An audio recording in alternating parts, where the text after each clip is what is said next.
എന്താ പേര്? മൈക്ക്. ആ നല്ല പേര്. എവിടാ വീട്? തോപ്രാംകുടിയില്. തോപ്രാംകുടിയില് മൈക്ക് സിറ്റിയില്. ആ മൈക്ക് സിറ്റിയില് മടത്തുമുറിക്കാരുടെ ഇപ്പുറത്ത്. ആ ഇപ്പുറത്ത് വിരിപ്പില്. ആ വിരിപ്പില് മത്തായിയുടെ. മത്തായിയുടെ ആരാന്ന് പറ.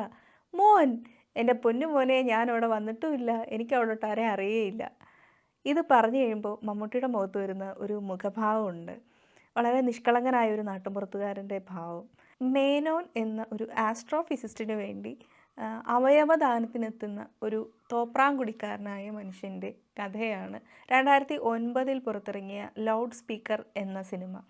സിനിമയുടെ പേര് പോലെ തന്നെ അതിലെ കഥാപാത്രത്തിനും മറ്റൊരു പ്രത്യേകതയുണ്ട്. ലൗഡ് സ്പീക്കർ, അയാൾ സംസാരിക്കുന്നത് ഭയങ്കര ശബ്ദത്തിലാണ്. അതുകൊണ്ട് തന്നെ മൈക്കെന്നാണ് അയാളുടെ പേരും. ജയരാജ് സാറിൻ്റെ സംവിധാനത്തിൽ 2009 പുറത്തിറങ്ങിയ ഒരു സിനിമയായിരുന്നു ലൗഡ് സ്പീക്കർ. ചിത്രത്തിൻ്റെ പേര് പോലെ തന്നെ ഇതിലെ പ്രധാന കഥാപാത്രമായ മൈക്ക്, അതിനെ അവതരിപ്പിച്ചിരിക്കുന്നത് മമ്മൂക്കയാണ്. മൈക്കിനൊരു പ്രത്യേകതയുണ്ട്. അദ്ദേഹം എല്ലാവരേക്കാളും കുറച്ചുകൂടെ ഉച്ചത്തിലാണ് സംസാരിക്കുന്നത്. ഇങ്ങനെ സംസാരിക്കുന്ന മൈക്ക് ഒരു ടൗണിലെത്തുന്നു. എറണാകുളമാണ് നഗരം. തൻ്റെ കിഡ്നി മറ്റൊരാൾക്ക് കൊടുക്കുകയാണ്. അതിൽ മൈക്കിൻ്റെ ആവശ്യം എന്ന് പറയുന്നത് 2 ലക്ഷം രൂപയാണ്. 2 ലക്ഷം രൂപയേ ഉള്ളൂ ഒരു കിഡ്നിക്ക്. പക്ഷേ മൈക്കിൻ്റെ ആവശ്യം ഇപ്പോൾ ഒരു 2 ലക്ഷം രൂപയാണ്. മറ്റൊന്നും കൊണ്ടല്ല, അയാളുടെ അച്ഛൻ മരിച്ച ഒരു മണ്ണ് സ്വന്തമാക്കാൻ വേണ്ടി മാത്രമാണ് മൈക്ക് തോപ്രാംകുടിയിൽ നിന്ന് എറണാകുളത്തേക്ക് എത്തിയിരിക്കുന്നത്. ആദ്യമൊന്നും മൈക്കിനെ ഒട്ടും സഹിക്കാൻ പറ്റുന്നില്ല അവിടെ ഉള്ളവർക്ക്. അയാൾക്ക് ഭയങ്കര ശബ്ദമാണ്, അയാൾക്ക് വൃത്തിയില്ല, ഇങ്ങനെയൊക്കെ പറഞ്ഞ് കുറേ പ്രശ്നങ്ങൾ അവിടെ സംഭവിക്കുന്നുണ്ട്. മൈക്കിൻ്റേതായിട്ടുള്ള ഒരു ജെനുവിനിറ്റി അവിടെ കാണിക്കുന്നുള്ളൂ. മൈക്കിന് അവിടെ ഗ്രാമീണനെന്നോ അല്ലെങ്കിൽ മോഡേൺ ആയിട്ടുള്ള ഒരു ലൈഫെന്നോ ഒന്നും വ്യത്യാസമൊന്നുമില്ല. അത് കുറച്ചുകൂടെ ഉറപ്പിച്ച് കാണിക്കാനായിരിക്കണം സിനിമയിൽ മൈക്കിന് ചെരുപ്പില്ല. ഒറ്റ സീനിൽ പോലും ചെരുപ്പിട്ട് നടക്കുന്ന മൈക്കിനെ നമുക്ക് കാണാൻ സാധിക്കുന്നില്ല. പക്ഷേ മേനോൻ അതെല്ലാം അങ്ങ് കണ്ടില്ല എന്ന് നടിക്കുകയാണ്. മറ്റൊന്നുമല്ല, മൈക്കിനോട് ആദ്യമൊക്കെ മേനോന് ഭയങ്കര എതിർപ്പാണ്. പിന്നീട് മൈക്കിൻ്റെ ഒരു സാന്നിധ്യം ഇല്ലാതെ അയാൾക്ക് ഉറങ്ങാൻ സാധിക്കുന്നൊന്നുമില്ല. മൈക്കിൻ്റെ അപ്പൻ്റെ കഥകൾ, ചിലയിടത്ത് അപ്പൻ ആനയെ പിടിച്ച കഥയാണെങ്കിൽ കുറച്ച് ഭാഗത്ത് അപ്പൻ ചെന്ന് പുലിയെ പിടിച്ച കഥയായി മാറുന്നു. അങ്ങനെ മൈക്കിന് അപ്പനോടുള്ള ആ ഒരു വളരെ അഗാധമായൊരു ബന്ധം അവിടെ ചില നുണക്കഥകളിലൂടെയൊക്കെ നമുക്ക് കാണാൻ സാധിക്കുന്നുണ്ട്. ഇങ്ങനെ ആ അപ്പൻ ഉറങ്ങുന്ന മണ്ണിന് വേണ്ടിയിട്ടാണ് ശരിക്കും പറഞ്ഞാൽ മൈക്ക് അവിടെ വന്നിരിക്കുന്നത് പോലും. പക്ഷേ അവിടെ വന്ന് പലരുടെയും കുടുംബജീവിതവും അതുപോലെ മക്കൾ അപ്പൻ ബന്ധവും അതുപോലെ കുട്ടികളായിട്ടുള്ള ഒരു പ്രശ്നങ്ങളും ഒക്കെ മൈക്ക് മൂലം മാറുന്നുണ്ട്. അവസാനം എത്തുന്നത് മേനോൻ്റെ പ്രശ്നത്തിലാണ്. മേനോൻ ഒരു 46 വർഷമായിട്ട് തൻ്റെ നാട് വിട്ടു പോയ ഒരു മനുഷ്യനാണ്. മറ്റുള്ളവരുടെ പ്രശ്നങ്ങളൊക്കെ മൈക്ക് മനസ്സിലാക്കിയെടുത്തതാണെങ്കിൽ മേനോൻ്റെ പ്രശ്നം മാത്രം മേനോൻ മൈക്കിനോട് പറഞ്ഞാണ് മൈക്ക് അറിയുന്നത്. അങ്ങനെ അറിയുന്ന ദിവസം മൈക്കിനെ കാണാതാവുന്നുണ്ട്. പിന്നീട് മൈക്കിനെ കാണുന്നത് മേനോൻ്റെ വീട്ടുകാരുമായിട്ട് വരുന്നതാണ്. സിനിമ തുടങ്ങുമ്പോൾ മുതൽ ഈ മേനോൻ്റെ ഒരു ട്രോമ നമ്മളെ കാണിച്ചു തരുന്നുണ്ട്. ചില മതിലുകൾ, അതുപോലെ ഒരു കുളക്കടവ്, ഇതൊക്കെ കാണിച്ചുകൊണ്ടാണ് അയാൾ എവിടെയോ ഒരു ഓർമ്മയിലാണ് എന്ന് പ്രേക്ഷകർക്ക് തോന്നിക്കുന്ന വിധമുള്ള ചില ഷോട്ടുകളൊക്കെ ഉണ്ട്. മൈക്കിൻ്റെ കയ്യിൽ എപ്പോഴും കൊണ്ടു നടക്കുന്ന ഒരു റേഡിയോ ഉണ്ട്. അതിൽ നിന്ന് പാട്ട് കേൾക്കുകയാണ്. അല്ലിയാമ്പൽ കടവിലെന്നരയ്ക്ക് വെള്ളം എന്ന് പറയുന്നൊരു പാട്ട് കേൾക്കുകയാണ്. ഇത് കേട്ട് മേനോൻ മൈക്കിൻ്റെ അടുത്ത് ചെല്ലുന്നു. അവിടെ വെച്ചാണ് മൈക്കിനോട് തൻ്റെ കഥകളൊക്കെ മേനോൻ പറയുന്നത്. മേനോന് കൗമാരത്തിലൊരു പ്രേമമുണ്ടായിരുന്നു. മുറപ്പെണ്ണാണെന്ന് കരുതി ഇളമ്മയുടെ മകളെ സ്നേഹിച്ചു. ഒളിച്ചോടിപ്പോയെങ്കിലും കല്യാണം കഴിച്ച് ഒന്നിച്ച് ജീവിക്കണമെന്നായിരുന്നു രണ്ടുപേരുടെ ആഗ്രഹം. പക്ഷേ ഇത് വീട്ടിലറിഞ്ഞു കഴിഞ്ഞപ്പോൾ പ്രശ്നമായി. അങ്ങനെ നാട് വിടേണ്ടി വന്നു മേനോന്. ഇതേ സമയം തന്നെ വീട്ടിലെ കിണറ്റിൽ ചാടി ആ കുട്ടി ആത്മഹത്യ ചെയ്തു. ഇതാണ് മേനോനെ എപ്പോഴും പിന്തുടരുന്ന ഒരു ട്രോമ.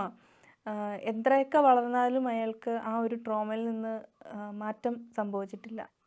തൻ്റെ അവസാന കാലഘട്ടത്തിൽ ബന്ധുക്കളൊക്കെ തനിക്ക് സ്വന്തമായിട്ട് എത്തി. മരിച്ചുപോയ ആ പെൺകുട്ടിയുടെ അമ്മ, അതായത് ഇളയമ്മ പറയുന്നുണ്ട് അതിൽ, രണ്ടുപേരും ഒരേ പ്രായമായിരുന്നു, ഒരാളെയെങ്കിലും തിരിച്ചു കിട്ടിയല്ലോ, എനിക്കത് മതി എന്ന് പറഞ്ഞ് അവരുടെ ഒരു അത്രയും കാലം ആ ഒരു കുടുംബക്കാരും തൻ്റെ മക്കളെ രണ്ടുപേരും നഷ്ടപ്പെട്ടല്ലോ എന്നോർത്ത് സങ്കടപ്പെടുകയൊക്കെ ചെയ്തിരുന്നു എന്ന് നമുക്കവിടെ മനസ്സിലാക്കിയെടുക്കാൻ സാധിക്കുന്നുണ്ട്. സിനിമയുടെ തുടക്കത്തിൽ ഇങ്ങനെ കാണിക്കുന്നുണ്ട്, സാറ് ലിഫ്റ്റിൽ പൊക്കോ, ഞാൻ കോണി കയറി വന്നേക്കാന്ന് പറഞ്ഞ് സാറിനെ തോപ്പിക്കുന്ന, മേനോൻ തോപ്പിക്കുന്ന ഒരു മൈക്കിനെ. ഇത് നേരെ തിരിച്ച് ആ സീനിൽ കാണിക്കുകയാണ്. താൻ ലിഫ്റ്റിൽ പൊക്കോ, ഞാൻ നടന്നു വരാമെന്ന് പറഞ്ഞിട്ട് മേനോൻ സാറ് നടന്നു വരും. അപ്പോൾ ഇങ്ങനെ നടന്ന് കയറി ചെല്ലുമ്പോൾ ഫസ്റ്റ് അടിക്കുന്നത് മേനോൻ സാറ് തന്നെയാണ്. പക്ഷേ അവിടെ ചെന്ന് കഴിയുമ്പോഴത്തേക്കും അദ്ദേഹം വീണ്ടും തളർന്ന് വീഴുന്നു. അങ്ങനെ ഹോസ്പിറ്റലിലാവുന്നു. സർജറി കഴിയുന്നു. പേഷ്യൻറ്റിനെ ഡോണറിനെ കാണിക്കില്ല എന്നൊരു നിയമമുണ്ട്. അങ്ങനെ പുറത്ത് നിന്ന് ഐസിയുവിൻ്റെ പുറത്ത് നിന്ന് മൈക്ക് സാറിനെ കണ്ടിട്ട് തൻ്റെ നാട്ടിലേക്ക് തന്നെ തിരിച്ചു പോവുകയാണ്. മേനോൻ സാറ് ക്യൂറായിട്ട് തിരിച്ചു വരുമ്പോഴത്തേക്കും മൈക്കിനെ കാണുന്നില്ല. അദ്ദേഹത്തിന് കൊടുക്കാൻ വേണ്ടി ഹോം നേഴ്സിൻ്റെ കയ്യിൽ തൻ്റെ ആ റേഡിയോ ഉണ്ടായിരുന്നു. ഈ ഒരു അവസരത്തിലാണ് മൈക്ക് എന്ന ആ ഒരു മനുഷ്യൻ്റെ വലിയ മനസ്സ് പ്രേക്ഷകർ കാണുന്നത്. അവിടെ എല്ലാവരും ഉണ്ടായിരുന്നു മേനോൻ സാർ. ഇനിയിപ്പോൾ എന്തിനാ മൈക്ക് എന്നൊക്കെ പലരും അവിടെ ചോദിച്ചു. മൈക്കിൻ്റെ ആവശ്യം അവിടെ ഒട്ടുമില്ല. അങ്ങനെ മൈക്കിനെ കാണാതെ മേനോൻ സാർ നിൽക്കുന്ന സമയത്ത് ഹോം നേഴ്സ് പറയുന്നുണ്ട്, ആരും അറിയാത്ത മറ്റൊരു കാര്യം കൂടിയുണ്ട്. അയാൾ പണം വാങ്ങിയിട്ടില്ല. തൻ്റെ കിഡ്നി ട്രാൻസ്പ്ലാന്റേഷൻ്റെ ആ ഒരു കാര്യത്തിന് പണത്തിന് വേണ്ടിയാണ് മൈക്ക് ആ നാട്ടിൽ വന്നത്. പക്ഷെ അത് വാങ്ങാതെ പോയി. കൂട്ടുകാരൻ്റെ കയ്യിൽ നിന്ന് ആരെങ്കിലും പൈസ വാങ്ങുമോ എന്ന് മൈക്ക് ചോദിച്ചു. ഈ ഒരു സന്ദർഭം വളരെ പ്രേക്ഷകർക്ക് മൈക്കിനോട് ഒരുപാട് ഇഷ്ടം തോന്നുന്ന ഒരു സന്ദർഭമായിരുന്നു. ഇങ്ങനെ അവിടെ നിന്ന് മൈക്കിനെ അന്വേഷിച്ച് മേനോൻ സാറ് പുറപ്പെടുകയാണ്.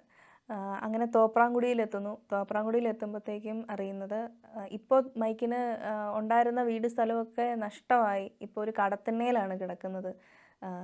തടി പിടിത്തമാണ് ഇപ്പോൾ അയാൾക്ക് ജോലി എന്നൊക്കെ അറിയുന്നു. അങ്ങനെ തടി പിടിക്കുന്ന ആ ഒരു സ്ഥലത്തേക്ക് ചെല്ലുന്നു. മൈക്ക് സിറ്റിയിൽ എത്തുന്നു. അവിടെ ചെല്ലുമ്പോൾ എറണാകുളത്തിൻ്റെ കഥകളൊക്കെ കൂട്ടുകാരോട് പറയുന്ന ആ ഒരു മൈക്കിനെയാണ് മേനോൻ സാറ് കാണുന്നത്. നീ ആരോട് ചോദിച്ചിട്ടാടാ പോയത് എന്നൊക്കെ മേനോൻ സാർ ഭയങ്കര വാത്സല്യത്തോടെ ചോദിക്കുന്നു. തൻ്റെ മൈക്കിൻ്റെ ആ ഒരു നഷ്ടപ്പെട്ടു പോയ സ്ഥലം മേനോൻ സാറ് വാങ്ങാൻ പോവുകയാണ് എന്ന് പറയുന്നിടത്ത് വെച്ച് സിനിമ അവസാനിക്കുന്നു. മലയാള സിനിമ ഒരുപാട് മാറ്റങ്ങൾക്ക് വിധേയമായ കാലഘട്ടത്തിൽ ഇറങ്ങിയ ഒരു സിനിമയായിരുന്നു ലൗഡ് സ്പീക്കർ. നഗരവൽക്കരണവും ഗ്രാമീണതയൊക്കെ തമ്മിലുള്ളൊരു ബന്ധമാണ് ഈ സിനിമയിലൂടെ നമ്മൾക്ക് ഒരു പെരിഫറലായിട്ട് കാണാൻ സാധിക്കുന്നത്. അതിൻ്റെ മേക്കിങ്ങിലും അങ്ങനെ തന്നെ സംഭവിച്ചിട്ടുണ്ട്.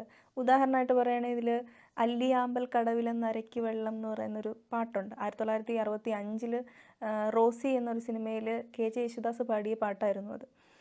ഇത് 2009 വന്നപ്പോഴത്തേക്കും മകൻ വിജയ് യേശുദാസ് വീണ്ടും അത് നമുക്ക് പാടി തന്നു. ഒരു കാലഘട്ടത്തിൽ എല്ലാവരും കൊണ്ടുനടന്ന ആ ഒരു പാട്ട് വീണ്ടും റീക്രിയേറ്റ് ചെയ്ത് അല്ലെങ്കിൽ പുനരാവിഷ്കരിച്ച് മലയാളികൾ വീണ്ടും കേട്ടത് ഈ ഒരു സിനിമയിലൂടെയായിരുന്നു. ഈ സിനിമയിലെ പല കഥാപാത്രങ്ങളും ഗ്രാമങ്ങളിൽ നിന്ന് കുടിയേറപ്പെട്ട ആൾക്കാരാണ്.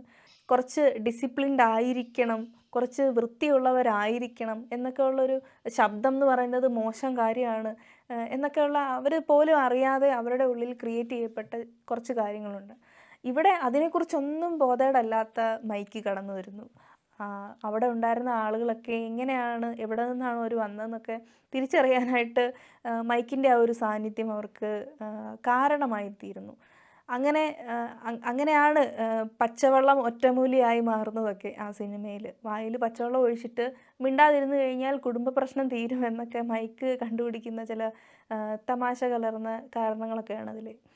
ഈ സിനിമയിൽ കട്ടവേ എന്നൊരു എഡിറ്റിംഗ് സങ്കേതം കാണിക്കുന്നുണ്ട്.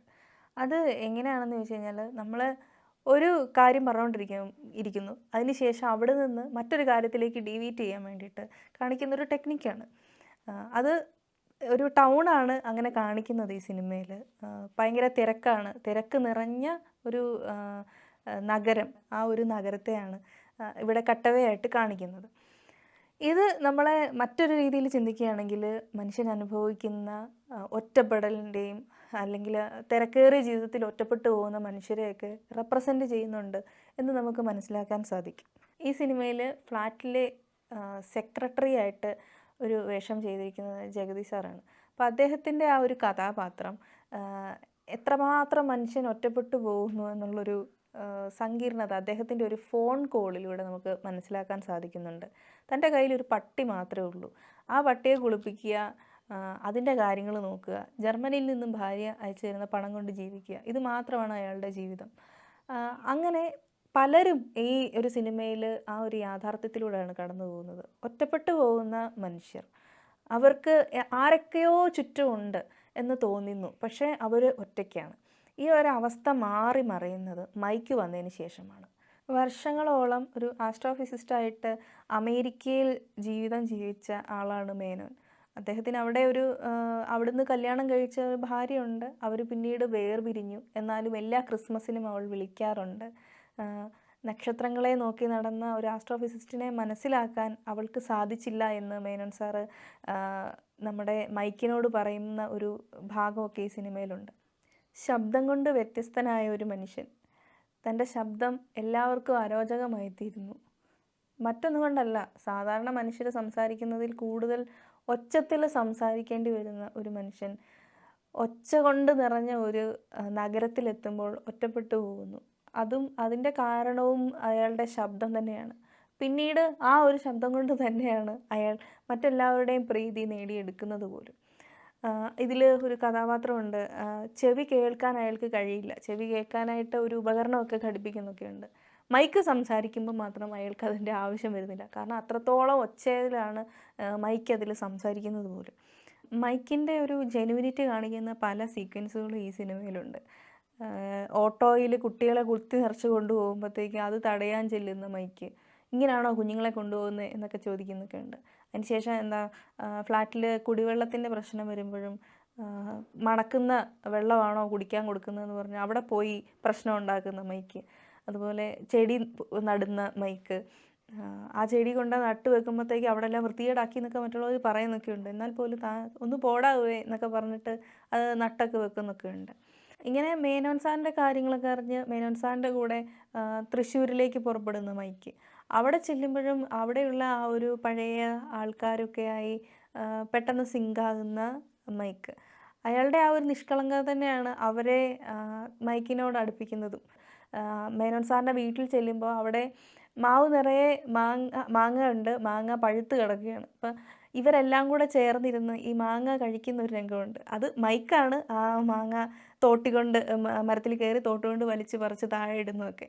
ഇതെല്ലാവരും കൂടെ ചേർന്നിരുന്നിട്ട് ഇങ്ങനെ കഴിക്കുന്ന ഒരു രംഗമുണ്ട്. കയ്യിൽ ഇതിലേക്ക് ഇങ്ങനെ ഒലിച്ചൊക്കെ ഇറങ്ങുന്നൊക്കെ ഉണ്ട്. അവരത് നക്കി കഴിക്കുന്നൊക്കെ ഒരു രംഗമൊക്കെ ഉണ്ട്. പക്ഷേ ഈ സമയത്ത് മേനോൻ സാർ അതെടുത്ത് മണത്ത് നോക്കുകയാണ്. അപ്പോൾ തൻ്റെ ആ ഒരു ഓർമ്മ, പണ്ട് എപ്പോഴോ മറന്നുപോയ ആ ഒരു മാമ്പഴക്കാലത്തെ അദ്ദേഹം ഓർക്കുകയാണ്. തൻ്റെ കുട്ടിക്കാലത്ത് മാങ്ങ പറിച്ച് നടന്ന ആ ഒരു കൗമാരക്കാരനെ അവിടെ മേനോൻ സാർ ഓർത്തെടുക്കുകയാണ്. അതും ആര് കാരണമാണ്? മൈക്ക് കാരണമാണ്. പിന്നെയും ഈ മൈക്കിൻ്റെ ഒരു ശബ്ദമൊക്കെ പോലെ തന്നെ അദ്ദേഹത്തിൻ്റെ വസ്ത്രധാരണവും അതുപോലെ അദ്ദേഹത്തിൻ്റെ കയ്യിലുള്ള കുറച്ച് സാധനങ്ങളൊക്കെ ഉണ്ട്. ഒരു വലിയ ടോർച്ച്, ബാറ്ററി ഇടുന്ന ടോർച്ച്, അതുപോലെ തെറുപ്പ് ബീഡി, ഇതൊക്കെ. അയാൾ ഫ്ലാറ്റിൻ്റെ മുന്നിൽ നിന്ന് കുളിക്കുന്ന സമയത്ത് പറയുന്നുണ്ട്, ഇവിടെ കുളിക്കാൻ പാടില്ല എന്ന് പറയുമ്പം, ഇവിടെ ഉള്ളവരെ പോലെ സെൻറ്റും പൂശി നടക്കാൻ എനിക്ക് പറ്റിയല്ല, എനിക്ക് വൃത്തിയുണ്ട് എന്നൊക്കെ മൈക്ക് പറയുന്നൊക്കെയുണ്ട്. ഇതിൽ ആദ്യം തന്നെ മൈക്ക് വന്ന് പരിചയപ്പെടുന്ന ആൾ അവിടുത്തെ സെക്യൂരിറ്റിയാണ്.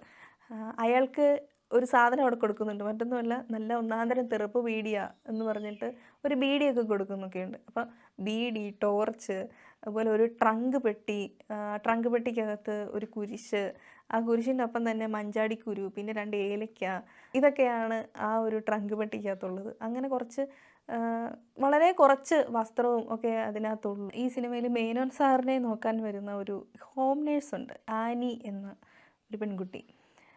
ഈ പെൺകുട്ടി കടന്നു വരുമ്പോൾ തന്നെ ആരാ എന്ന് ചോദിക്കുന്നുണ്ട്. അപ്പം മൈക്ക്, അത് ശബ്ദം കേട്ടപ്പോൾ തന്നെ മനസ്സിലായി എന്നാണ് ആ പെൺകുട്ടി പറയുന്നത്. അപ്പം മൈക്കിനെ ഒട്ടും ഇഷ്ടപ്പെടാത്ത ഒരു ആനിയെ തുടക്കത്തിലേ കാണാൻ സാധിക്കും. അതിന് മറ്റൊരു കാരണം കൂടെ. മൈക്ക് എന്തിനാണ് വന്നതെന്ന് മേനോൻ സാർ ഇപ്പം പറയണ്ട എന്ന് മൈക്ക് പറയുന്നുണ്ട്. അങ്ങനെ പറയുന്നില്ല. മൈക്ക് തൻ്റെ ഒരു ഫ്രണ്ടാണെന്ന് മാത്രമേ മേനോൻ സാർ ആനിയോട് പറയുന്നുള്ളൂ. ഇങ്ങനെ കുറേ ആയി കഴിയുമ്പോഴത്തേക്കും മൈക്കിൻ്റെ ഒരു സ്വഭാവം നമുക്ക് മനസ്സിലായല്ലോ. അയാൾ ഈ ആനിയുടെ വീട്ടിൽ ചെല്ലുന്നുണ്ട്. ആനിക്കൊരു അമ്മയേ ഉള്ളൂ. അവർ കുറച്ച് പ്രായം ചെന്നൊരു സ്ത്രീയാണ്. അപ്പോൾ അവർ വീട്ടിൽ ഒറ്റപ്പെട്ടിരിക്കുകയാണ്. അപ്പോൾ ഈ സ്ത്രീയെ കൂട്ടിക്കൊണ്ട് അയാൾ സിനിമയ്ക്കൊക്കെ പോവുകയൊക്കെ ചെയ്യുമ്പോഴത്തേക്കും ഇത് മേനോൻ സാറിനോട് ഈ ആനി വന്ന് പരാതി പറയുന്നു. ഈ ഒരു സന്ദർഭത്തിലാണ് മൈക്ക് ആരാണ് എന്നുള്ള കാര്യം ആനിയോട് മേനോൻ സാർ പറയുന്നത്. അപ്പം അവിടെ വെച്ച് തൊട്ട് ഈ ആനിക്ക് മൈക്കിനോട് ചെറിയൊരു സിമ്പതിയും ചെറിയൊരു ഇഷ്ടവും ഒക്കെ തോന്നി തുടങ്ങുന്നുണ്ട്. മൈക്കിൻ്റെ കയ്യിൽ എപ്പോഴും ഒരു റേഡിയോ ഉണ്ട്. അപ്പൻ ഉപയോഗിച്ചിരുന്നതാ എന്നൊക്കെ അതിൽ പറയുന്നുണ്ട്. അപ്പൻ്റെ ആ റേഡിയോ തൻ്റെ പ്രിയപ്പെട്ട കൂട്ടുകാരന് സമ്മാനമായിട്ട് കൊടുത്തിട്ടാണ് മൈക്ക് പോകുന്നത് പോലും. ആനിയോടാണ് തൻ്റെ റേഡിയോ കൊടുത്തേക്കാനൊക്കെ പറഞ്ഞിട്ട് പോകുന്നതൊക്കെ. ഇതിലെ ഗാനരചന നിർവഹിച്ചിരിക്കുന്നത് അനിൽ പനച്ചൂരാനാണ്. സംഗീത സംവിധാനം ചെയ്തിരിക്കുന്നത് ബിജി ബാലാണ്. പലപ്പോഴും മലയാള സിനിമയുടെ ഒരു ട്രെൻഡ് സെറ്റർ എന്ന് വിശേഷിപ്പിക്കാവുന്ന ഒരു സംവിധായകനാണ് ജയരാജ് സർ. മലയാളികളേറെ നെഞ്ചിലേറ്റിയിരുന്ന ഒരു സിനിമാ ഗാനത്തെ വീണ്ടും അത് പാടിയ ആളുടെ മകനെ കൊണ്ട് തന്നെ പാടിച്ച് വീണ്ടും റീക്രിയേറ്റ് ചെയ്തു ഈ സിനിമയിൽ. ശബ്ദങ്ങൾ കൊണ്ട് നിറഞ്ഞ ഒരു നഗരം, ആ നഗരത്തിൽ നിശബ്ദരായി ജീവിക്കേണ്ടി വരുന്ന കുറേയധികം ആളുകൾ. കുറച്ച് ഒച്ചത്തിൽ സംസാരിക്കുന്നത് അവിടെ എല്ലാവർക്കും ഒരു അരാജകമായി തീരുന്നെങ്കിൽ പോലും പിന്നീട് അയാളെ ഇഷ്ടപ്പെടാൻ കാരണവും ആ ശബ്ദം തന്നെയാണ്. ഈ കഥാപാത്രത്തെ നമുക്ക് മുന്നിൽ കാണിച്ചു തന്നത് ഇതിൻ്റെ സംവിധായകൻ കൂടിയായ ജയരാജ് സാർ തന്നെയാണ്. അദ്ദേഹത്തിൻ്റെ കഥാപാത്രങ്ങളൊന്നും തന്നെ പെട്ടെന്ന് നമ്മൾ മറന്നു പോകുന്ന രീതിയിലുള്ള കഥാപാത്രങ്ങളല്ല. ഉദാഹരണമായി പറയുകയാണെങ്കിൽ തിളക്കം സിനിമയിലെ ഉണ്ണിയും അമ്മുവും, അതുപോലെ അതിലെ പള്ളിയിലച്ചനും, അതുപോലെ ഫോർ ദ പീപ്പിളിലെ 4 ചെറുപ്പക്കാരും, ജോണി വാക്കർ എന്ന സിനിമയിലെ സാമി എന്ന കഥാപാത്രമൊക്കെ നമുക്ക് പെട്ടെന്ന് മറക്കാൻ സാധിക്കാത്ത കഥാപാത്രങ്ങളാണ്. ഈ സിനിമയിലെ മൈക്കും അത്തരത്തിലുള്ളൊരു കഥാപാത്രം തന്നെയാണ്. മലയാള സിനിമ ഒരുപാട് ചർച്ചകൾക്ക് വിധേയമായ സമയത്ത് ഇറങ്ങിയൊരു സിനിമയായിരുന്നു ലൗഡ് സ്പീക്കർ. ഇതിൻ്റെ സംവിധാന മികവുകൊണ്ട് തന്നെ മമ്മൂട്ടി അവതരിപ്പിച്ച മൈക്ക് എന്ന കഥാപാത്രം ഇന്നും പ്രേക്ഷകർക്ക് ഒരുപാട് ഉൾക്കൊള്ളാൻ സാധിക്കുന്ന ഒരു കഥാപാത്രം തന്നെയാണ്. അദ്ദേഹം അവതരിപ്പിച്ച മറ്റു കഥാപാത്രങ്ങളെ പോലെ തന്നെ വ്യത്യസ്തതയുള്ള ഈ ഒരു കഥാപാത്രം പ്രേക്ഷകർക്ക് പ്രിയപ്പെട്ടതായി തീരുന്നുണ്ട്. മറ്റൊരു സിനിമയുടെ വിശേഷവുമായി വീണ്ടും കാണാം. ബൈ.